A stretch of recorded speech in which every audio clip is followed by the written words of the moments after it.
Good morning, my name is Georgie Newbury and I'm back at Wisley for the second time, looking at the dahlia trials again and seeing how they've come on in the last fortnight since I was here last. Busy life means that I'm not here with the rest of the team, but I've come up early in the morning, which is quite nice. I'm getting a whole place to myself. I feel very grown up walking around Wisley as though I own the place. So today's clip is going to be really a lot about dahlias, but I'm going to see if I can pop up to the top and have a look at the new wildlife planting that they've done around the Science Centre. And just in case you're enjoying these clips, then do subscribe somewhere. There's a subscription button down here, and you can press the bell icon and we'll tell you when we've got new clips.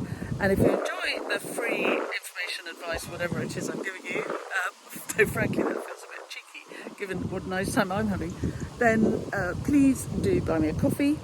The link is in the bio. Obviously you're not buying me a real coffee, but you're supporting my making of these clips, which would be great. So thank you very much. Let's go and have a look at the dahlias. Well, I'm back at Wisley. It's 8 o'clock in the morning and, oh look, there's me, hello, waving. And I have to say the light is really fantastic. And I'm off to find Alison. Everybody else for the dahlia trials is here tomorrow, but I can't make it, what with one thing and another. So they very kindly said I can come in early today and have a look at the dahlias. Here's my potting shed to be. And God, I have to say, it's always better to see a garden early in the morning. And if there's nobody there, then you're really winning. Look, here are the dahlias past my potting shed. They're looking better than they did a fortnight ago, I can tell you that already. And I'm still, oh, look at the morning glory. Isn't that great? Castor oil plant. Oh, pots looking fantastic. And here are the dahlia trials. Right, well, see if I can find the person who's going to give me my forms to fill in, and we'll have a look at them. Oh my God, they're looking so much better than they did 2 weeks ago. I can't tell you. I think we've had some wet weather for a start, but they looked awfully hot and pinched, and they've obviously really enjoyed the weather. Look. Oh yes, oh yes, oh yes, I see the point of this one. Everyone was raving about this last time. Dahlia Senior's Hope. And I thought it looked a bit tired, but the thing about dahlias often is as the light changes in the season, then the light gets under the colour. And yes, I do see the point of this one now. Right, I better concentrate. I'll catch up with you all later. But look at them in the light. That is a collection of dahlias. Oh yes, absolutely top notch. I have to go around every one and decide what I think of them. This one wasn't flowering at all last week. Ooh, not last week, 2 weeks ago. This is orange Fubuki. What a riot. How much fun is that? Look, I'm going to always just give you my hand for scale. Oh, I say, yes. This one's Hadrian Sunset. It's sort of exceptional black leaves, and the bee's going to love an open-faced dahlia like this. There's one already, having a little breakfast. Oh yeah, having a little breakfast. And this one's totally tangerine. Personally, I'm not an enormous fan of these kind of crunchy middles. Other people really love them. I do like, though, this really almost neon colour. But I'm not, I mean, it's a personal thing. It's not to do with the quality of the plant. But I've had this sort of dahlia before myself, and I didn't love them enough to keep them. This one's Happet Blue. And it is quite blue, isn't it? I'd say, for me, the colour's a bit flat. But I can see that this is what you'd call a vigorous plant, and it would do extremely well in a border. It's nice and tall, and it's looking extremely well. I think as white dahlias go, this is really fantastic. It's called Asquith Josephine. It's good, strong, heavy head, not been badly damaged by the rain, good shape. I would cut them when they're about this size. Look at that, that's a really nice size. Useful, be very weddingy, I think. Asquith Josephine. And this one's Salmon Runner, and look, you can see in all the different stages of being open. There, it's just opening. That's lovely, really good colour. And then opens up here, and you can see against my hand the size. Really good size, really useful. And then as it blows, look at that. That is a great size, lovely colour. Oh yes, just say yes. Here's one for my friend Lorraine.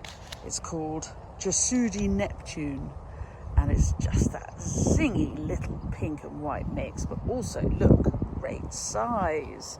See, really useful for the flower cutter. That's as big as it gets, so really handy. But just when it's coming out, before the colour pales a little bit, but isn't that a great colour? That's where I would cut it. I'd cut it and cut it and cut it again. And this one's called Normandy Memories. And look, sometimes you catch a dahlia just when the light is absolutely perfect. And you can see there's a little bit of yellow in the middle there. And the light is sort of underneath, coming at it from behind. That's when a dahlia really, really sings. And that's why sometimes they're just so much better in the autumn. When they first start flowering in July, and you slightly think, oh, I wonder why I planted that colour, that was a bit flat. And then the sun gets under them. Sorry, that was a bit of swag. The sun gets under them, and the colours do change. They get sort of more defined through the autumn. And then you get these flowers that really, really sing. I have to say, I think this is Normandy Memories. Definitely one for my list. And then they have a whole series of dahlias in pots to see how they do. And I have to say, I think this is gorgeous. Wishes and Dreams. I would have it in a pot or a border. I think in a border, if it was a bit richer, it would get quite tall and might sort of give you some real show at the back. And of course, all these flat-faced dahlias are much beloved by the bees. I'm trying to find a bee. Oh, there's one over there, but you won't be able to see it. Here's one. No. To illustrate my point. But anyway, look at that colour. Isn't that fantastic? So this is Wishes and Dreams. And another one for a pot. I have to say, I love this. It's called Little Swan. And you see, it's got a real frill to it. And so if I were having a pot garden outside my back door, thinks, and I wanted something kind of cool and sort of evening-y, then I'd definitely go for this one. I think it's really, really cool. I think it'd be fantastic in a mixed scheme in a pot by a back door. I think you can use white quite cleverly. I love the very dark foliage, and I think you can use white quite cleverly in a scheme to bring attention to other colours, to cool something down. You can kind of paint with it. Anyway, I like this one. This is Little Swan. Now, if you're a dahlia nerd, so this is called Senior's Hope. And when I came in this morning, about half an hour ago, 40 minutes ago, I suddenly saw the point of this. But now that the sun is higher, it's gone flat again. The colours are not singing to me. And I remember last time, I wasn't thrilled with it, and somebody turned to me and said, oh, but this is much beloved of all the floral designers, all the fashionable floral designers. And I thought, yes, I'm sure it is. Because it's got that kind of, fashionably gloomy look about it. But when I caught it as I came in earlier, it really had the light underneath it, and it was singing. So I suspect this is going to be one of those ones that really does well in the full autumn. But still now, end of August, for me, it's too flat. I can see where it's going, but it's, yes, I get it, but it's a bit flat. Anyway, each to their own. Now, I'm totally in love with these. There are 3 different varieties here. And so are the bees, look. Bees working away. This one is Destiny's Teachers. And I just love that kind of raspberry ripple thing going on here. But then look, moving on. And this one is Midnight Star. What's not to love about this? This is magic. you would deadhead until you had no deadheading left to do. I mean, it would be quite hard work, but because look, you could have this one. Verone's obsidian. I just look at the colour. Look at the colour in there, and look at the bees working them. I mean, you've just, as a wildlife gardener and somebody who wants something that's really funkadelic, really sings, I just think these are absolutely fantastic. As a cut flower grower, these will go over quite quickly, so aren't brilliant cut, but you know, one of these days I may just take up gardening like a normal person, and in that case these, I will definitely look at these singing away. And I imagine, look, this one, Destiny's Teachers, the one that looks like a raspberry ripple, it's good and tall. It's nearly as tall as me, which is not saying much, but anyway. But you can see this really holding its own in a border because it would get tall enough. I just think that's fantastic, really fun. So there we go, the dahlia trials at RHS Wisley, summer 2020, I don't know, 1, something like that. And the garden looks amazing at this time of day. There's nobody here except for us gardeners. I have to say, it's rather a treat to be here without a crowd. And the light is lovely. Just take a little film of I feel it's my potting shed. Imagine, I've got a falling down old building in the field, and we've never quite been sure what to do with it. But I think something like this would suit very well. On the list. And here are those big borders 2 weeks later. And look how the sun's changed. I mean, I know I'm here earlier in the morning, but even so, the sun is lower and yellower. And so the light's very different. I've got to say, hats off to these people. I mean, I know there are a lot of gardeners around, but this is really hard work, keeping borders looking this good. It's, you know, a sweep of colour and shape and texture like this.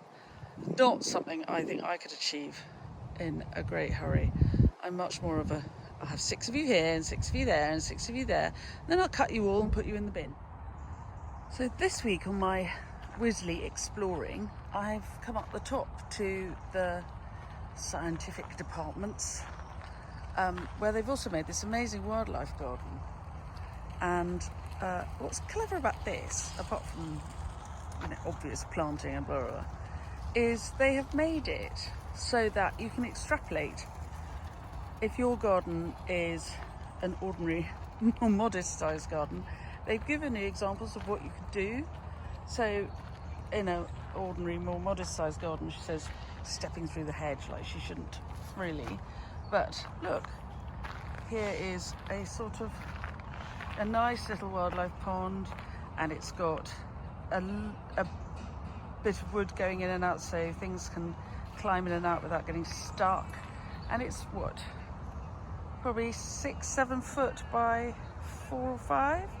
It's not enormous. And then they put a patio area and tables and chairs and a shed, and you can see how you can extrapolate something from this size, from a modest size area, and then you could make it much bigger. Same ideas, but just, and it's only just been planted, I think. This is its first year.